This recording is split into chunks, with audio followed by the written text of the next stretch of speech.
This is Trenches to Foxholes. Thank you for joining us as we follow the footsteps of history.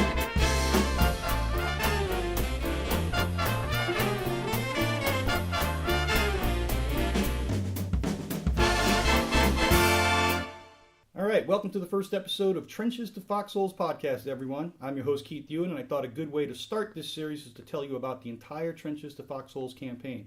With me to help out is Marilise Benaton, the Director of Public Affairs for the U.S. Army Garrison Benelux, and Master Sergeant Rhonda Lawson, American Forces Network Benelux Station Commander. Welcome to the show, ladies. How are you doing today? Great, and yourself? Oh, I'm doing all right. So let's start with the what and why of Trenches to Foxholes. Why are we doing this? What's it about? Give me a little bit of information. Well, as many know, 2014 and actually 15 also marked very special years as the 100th anniversary of the beginning of World War I in Belgium, and the 70th anniversary of the liberation of Belgium in September 1944, the Battle of the Bulge in December 1944, and then victory in Europe in May 15, so when the war ended in May 45. Sergeant Lawson? Well, one of the valuable things about living here in the Benelux is just being able to come face to face with so much history. And I think it would be a shame if we missed this opportunity to commemorate what really made us a country today, basically. The reason why we are the way we are today, the reason why our military is the way it is today is because of the people from World War I and prior who blazed trails for us.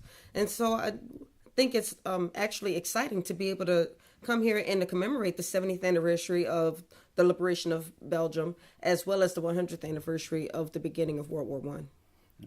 So, yeah, there is a lot of history here. Marilise, earlier before the show started, you were talking about employees who hated history until they came here. Tell us a little bit about that while we're talking about this. Well, I'm thinking specifically of one person who worked for me, and she kept telling us how she hated history classes, mainly because history teachers were just making them learn things by heart, and there was no connection to what really happened here. And after a few months here, we took her to different ceremonies. We took her to Bastogne. We took her to Chimay. And there she could really see and meet people who lived during the war and who remember what happened. And they remember the starvation, and they remember the frustrations of not being able to go anywhere or not doing what they wanted to do. And she was able to talk to veterans, and they were telling her their stories. Resistance fighters were the same. And she was learning so much, and you actually live history instead of learning it. And she was a fan, and she wrote fantastic products for us, learning all the things she had been able to live here.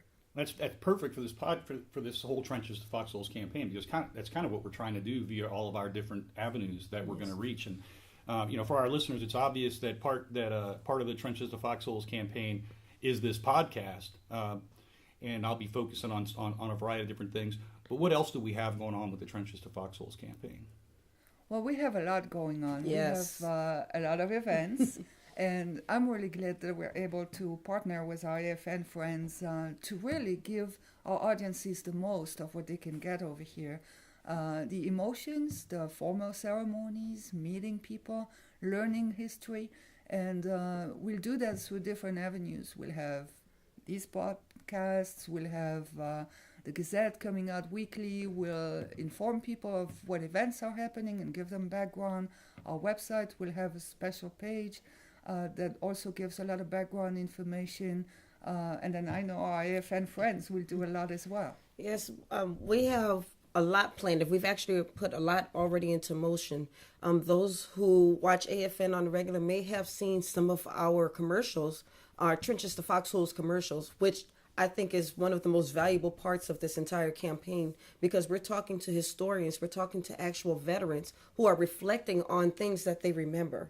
And those commercials are going to be running all throughout the year. We're also planning a TV information program, which will run sometime this summer, which is going to highlight many things like the Red Baron. It's going to highlight veterans who just remembered things that went on back when they were serving. We were able to talk with one veteran you could actually kind of hear him choking up as he remembered some of the things that he actually witnessed himself. Later on in the year, we're going to also have a radio information program, which is going to highlight some of those same stories, but it's going to be on the radio. So we're really, really, really excited about this campaign. And I'm so glad that we're able to work with our public affairs partners on this. Well, I just don't think that we could actually do justice to the coverage if we just had one team working on their own. I mean, all the other duties that you have and all the other work that has to go on, for just one or two people to work on something like this and give it its due justice, it just doesn't happen. And I'll be covering similar things on the podcast. Want to mention right now where you can get all this information. You don't have to go to 10 different websites. You don't even have to have television. As long as you have a computer, you can watch and listen to the AFN broadcast. www.usagbenelux.eur.army.mil/trenches to Foxholes. You go there, you can click on the podcast link and listen to the podcast. You can go directly to the AFN feed, and there's the events section, 2 large event sections. So far, we have 40 events listed for World War I and 17 or 18 events listed for World War II. Also, we have a blog up. We're going to have folks blogging for us about their experience in the Benelux, visiting these different memorial sites and the different individuals and talking to folks. You mentioned some of that, Marilise, like with the resistance. Now, with all these events coming up and all these folks to talk to, just locally, there's a lot of history right here at Chev Air Base and Caserne Dome Marie. Absolutely. The history of the base goes back to 1917. We have tons of photos of those times. We have tons of people who can witness, of course not World War I so much, but for World War II, definitely. A lot of people, Belgians even, joined the U.S. forces during the war. Not too many people know that. And of course, that was later in the war, around the liberation time. But they were very active, former resistance fighters who then became activated into Fusiliers battalions, for example, and then were involved in Stavelot, Bastogne, or other locations. And there's so many more of these stories that if you start a conversation with a local person or a group, even better, then you learn so much. And people share their emotions from back then, and really all those events bring a lot of knowledge to you. It can be emotional for anybody just visiting, So yes. And how about your experience, Rhonda? You've been around here long enough. You've hit some of these sites, so Yes, we've gone to a number of different sites. The staff at AFN, we do what we call staff rides every quarter, where we'll go to different historical areas just to learn a little bit more about the history of being here. And just recently we went to a concentration camp, and we were able to see what many of the resistance fighters who had to be there went through. And it was emotional for us just being able to watch. But to look at the person who was giving us the tour, who was obviously too young to have been one of the resistance fighters, but to see the emotion that filled his voice as he told us about this terrible time in our history, you could tell that people really care, and that's what we love about this. Of course, the World War I veterans are no longer with us, but the people who value the history and who are keeping the tradition going, who are continuing to tell the stories so that we today can remember, and that we can value their contribution to history. That's what's really special about this entire process. And that's going to be an important part to the whole Trenches to Foxholes campaign is showing that emotion. I mean, my first time in Bastogne for the march there, and there's hundreds, thousands of reenactors, thousands of people out there, and a Belgian school child, 13 or 14 years old, was able to tell me more about the Battle of Bastogne than any person I'd ever spoken to before, and it's just amazing. And from the youngest age, and they're still so thankful to the Allies, the British, the U.S., the Australians, New Zealanders, all those folks that came through for the liberation of the Benelux. It's pretty amazing. World War I, of course, like you said, there's not as much, but this year there's a lot of commemorations this year. I mean, I don't think they have, like I said, we have 40 on the list, and that's not all of them. And I do not think they have 40 on an annual basis for World War I. But you've been around here longer, Marilise, so they normally don't do a lot. Of course, in Ypres they always have ceremonies in some other Flemish towns, but most people don't even know that the World War I really affected other portions of the country. I mean, closer to us, Mons, the Battle of Mons is very famous. On the 4th of August, there'll be a huge ceremony there with lots of people, and really they want to commemorate the Battle of Mons. And it's just one example closer to us. But really, even the Ardennes were affected by World War I. And again, everyone talks about Ypres and Dixmude and the Flanders, but there's so much more to it. I'm learning every day, and that's part of the excitement too. Yes, the Battle of Saint Vith. What went on in Werwith, Belgium. Those are some things I didn't learn until I actually moved here.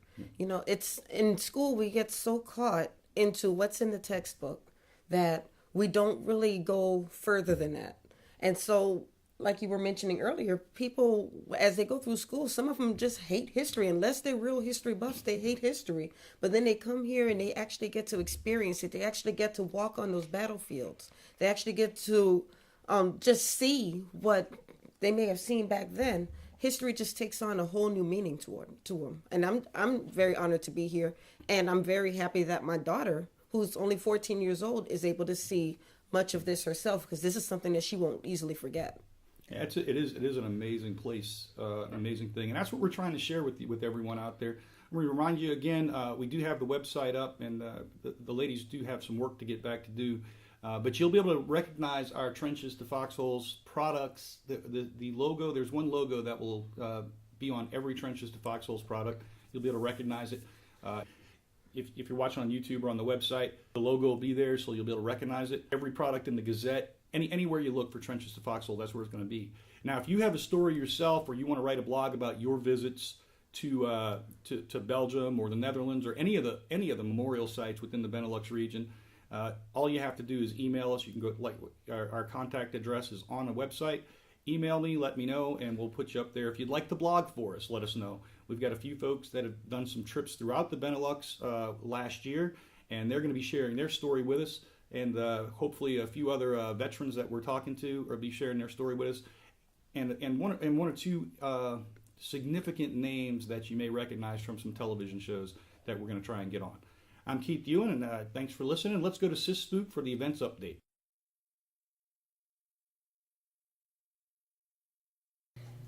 Sis here with some Trenches to Foxholes highlights. Upcoming is a ceremony at Foulon on the 13th of April at 10 a.m. Over 20 family members, among which the sole survivor of the crash, will be attending, as well as a member of the family where 2 of the aircrew were hiding in Brussels after the crash. Another highlight on World War I is the display 1418, It's Our History in Brussels, at the Royal Army Museum on Parc du Cinquantenaire, with highlights on life during World War I.